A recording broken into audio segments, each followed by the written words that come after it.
कभी-कभी 20 से 40 साल की उम्र के लोगों के हाथ में पीछे या आगे की तरफ एक गांठ सी बन जाती है, जिसे कहते हैं गैंग्लियन सिस्ट। आज के इस वीडियो में हम इसी गैंग्लियन सिस्ट के बारे में बात करने वाले हैं।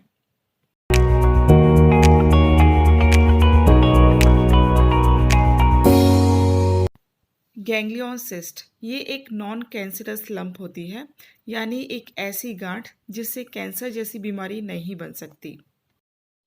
ये गांठ उन टिश्यूज़ में से ही बनती है जो रिस्ट और हैंड जॉइंट के आसपास ही प्रेजेंट होते हैं, जैसे लिगामेंट्स, टेंडन शीथ और जॉइंट लाइनिंग। रिस्ट और हैंड के अलावा ये गांठ या सिस्ट एंकल्स और फीट में भी नज़र आ सकती है। इसकी शेप की बात करें तो ये या तो गोल शेप होती है या फिर ओवल शेप, और इस लंप और गांठ को दबाने पर ऐसा लगता है जैसे ये किसी जेली लाइक फ्लूइड से भरी हुई है। इसी के साथ अगर गांठ को दबाने पर आपको दर्द भी महसूस होता है, तो इसका मतलब है कि ये सिस्ट किसी नर्व के पास से डेवलप हुआ है। इस कंडीशन में स्मॉल गैंग्लियन सिस्ट का साइज जनरली एक मटर के दाने के बराबर और बड़े गैंग्लियन सिस्ट का साइज 1 इंच के डायमीटर के बराबर भी हो सकता है। इसका साइज कभी-कभी वेरी भी करता है। इन मैनी केसेस अगर रिस्ट पर ज़्यादा एक्टिविटी होती है तो इसका साइज बढ़ भी जाता है और रेस्ट के साथ इसका साइज छोटा भी हो जाता है। अब जानते हैं इसके कॉजेज़ के बारे में। ये गांठ किस कारण से बनती है, इसका एग्जैक्ट कॉज अभी पता नहीं है।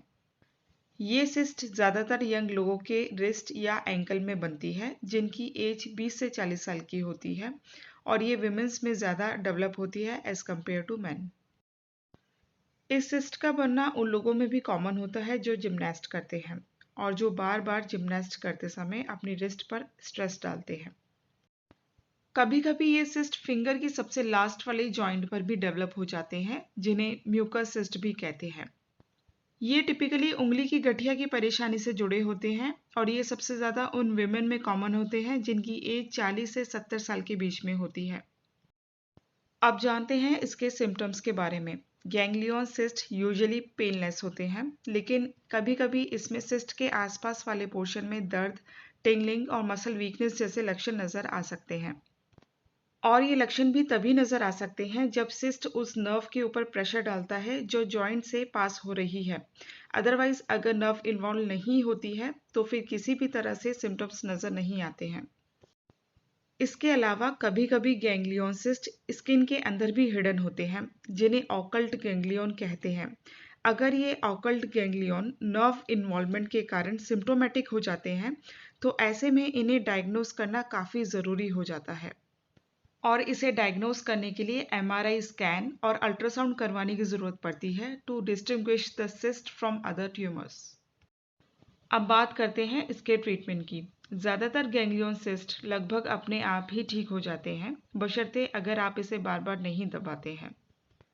इस कंडीशन में अगर सिस्ट के कारण कोई दर्द या डिस्कम्फर्ट नहीं होता है, तो ऐसे में इसे ठीक करने के लिए किसी भी तरह के ट्रीटमेंट की ज़रूरत नहीं पड़ती है।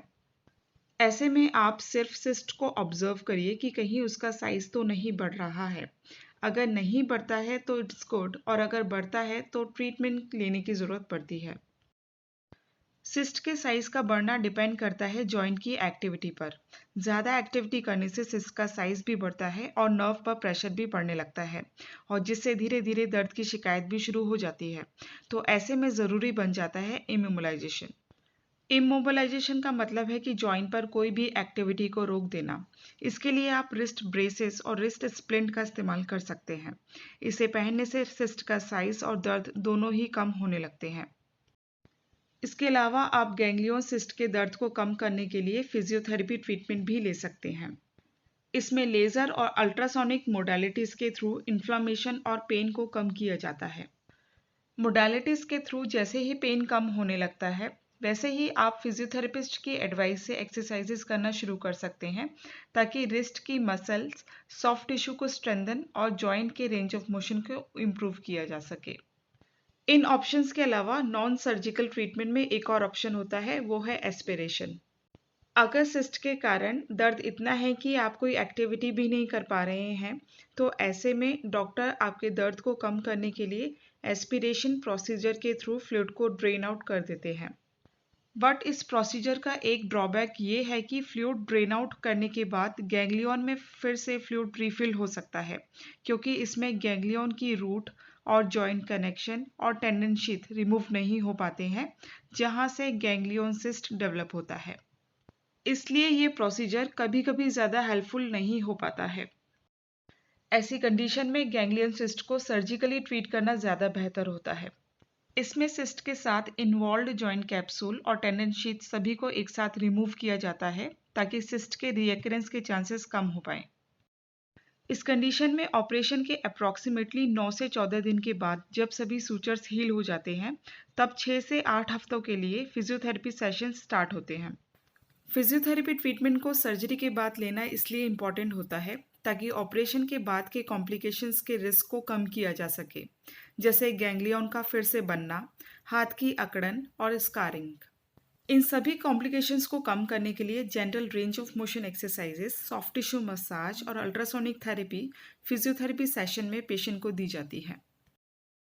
ये ट्रीटमेंट लेने के बाद जैसे जैसे पेन और स्टिफनेस कम होने लगती है, वैसे वैसे कुछ दिन के बाद आप लाइट एक्टिविटीज़ करना भी स्टार्ट कर सकते हैं, जैसे ईटिंग, ड्रेसिंग और टाइपिंग। इसमें एक बात का ध्यान रखें कि एक्टिविटीज़ को ग्रेजुअली अपने रूटीन में लाना है। एकदम से रिस्ट पर कोई भी विग्रेसली बेंडिंग नहीं करनी है, क्योंकि ऐसा करने से हीलिंग पार्ट डिस्टर्ब हो सकता है। अगर आप ऑपरेशन के बाद फर्स्ट 4 to 6 वीक्स में ही रिस्ट पर काफ़ी ज़्यादा मोशन करना स्टार्ट कर देते हैं, तो ऐसी कंडीशन में गैंग्लियन सिस्ट के फिर से बनने के चांसेस बढ़ जाते हैं। इसमें सर्जरी के बाद एटलीस्ट 6 वीक्स तक आप कोई भी वेट लिफ्टिंग वाला काम ना करें।